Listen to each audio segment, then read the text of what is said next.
Jusqu'ici, tout se passait bien et puis un nouveau manager arrive et tout se complique. Est-ce un problème de management, de communication, quelque chose de plus profond? On va voir ça à partir d'une situation réelle. Ce sujet, c'est Sarah, responsable logistique, qui nous le propose. Je vais vous lire la situation telle qu'elle me l'a transmise. Et vous la retrouverez d'ailleurs dans la barre de description.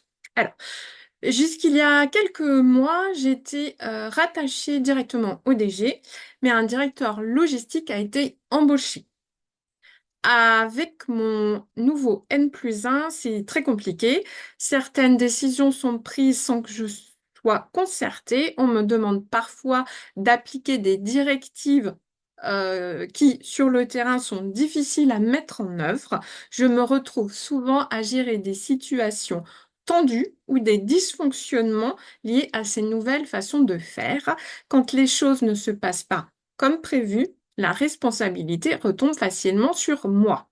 C'est assez déstabilisant et ça commence à être pesant. Alors, on pourrait se dire que c'est une histoire de communication ou bien même que finalement, Sarah a qu'à faire un effort pour s'adapter à cette nouvelle organisation, puisque on sait que voilà, dans les entreprises, il y a des nouvelles réorganisations assez régulièrement et on nous demande de nous adapter. Alors, moi, ce que je vous propose, c'est qu'on aille quand même bien plus loin hein, que ça.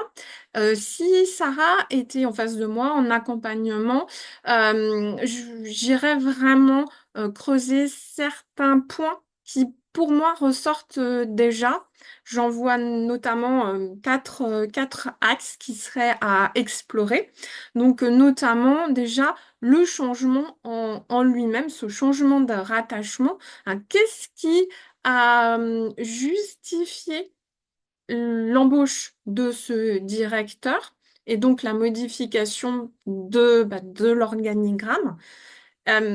Ça, c'est important. Ce qu'on ne sait pas aussi, c'est est-ce que ce poste a été proposé à Sarah ou pas. Là, elle ne nous dit pas.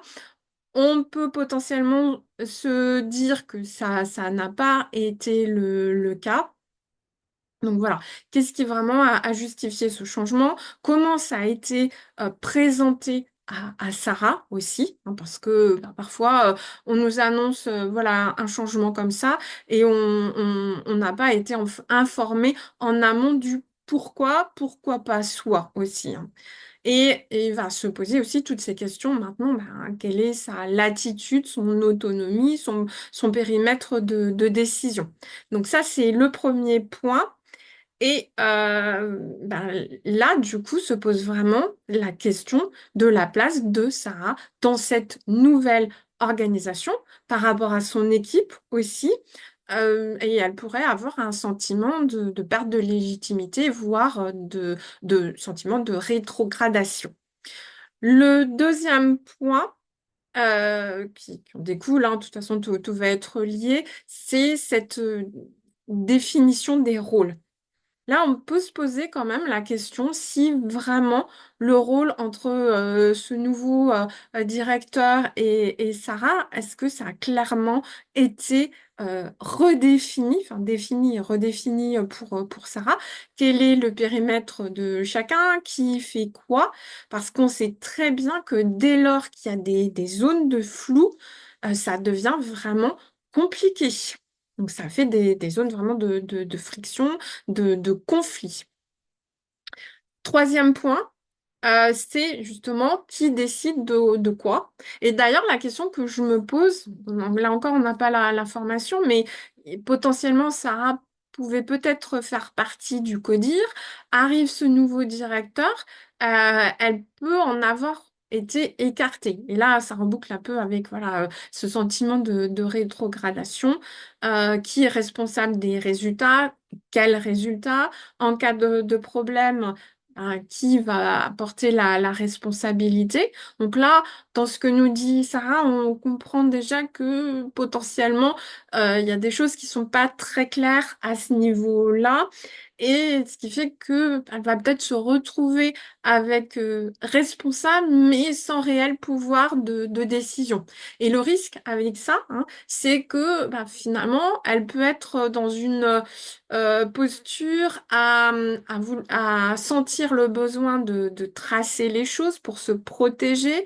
Et puis, bah, forcément, quand on évolue dans ce type d'environnement, c'est pas là où on est le plus à l'aise, dans les meilleures dispositions pour prendre des initiatives.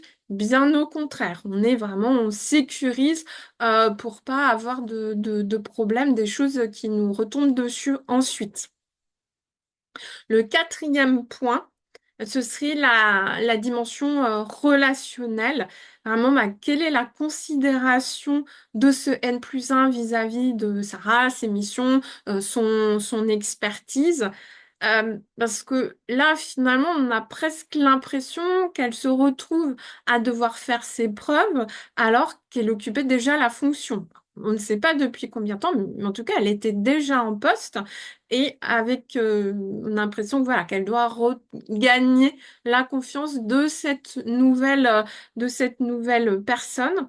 Et là, pareil, c'est compliqué quand on est déjà en poste, on a déjà fait ses preuves, et là, on doit recommencer avec potentiellement une perception qui sera pas forcément la même, des attentes différentes également.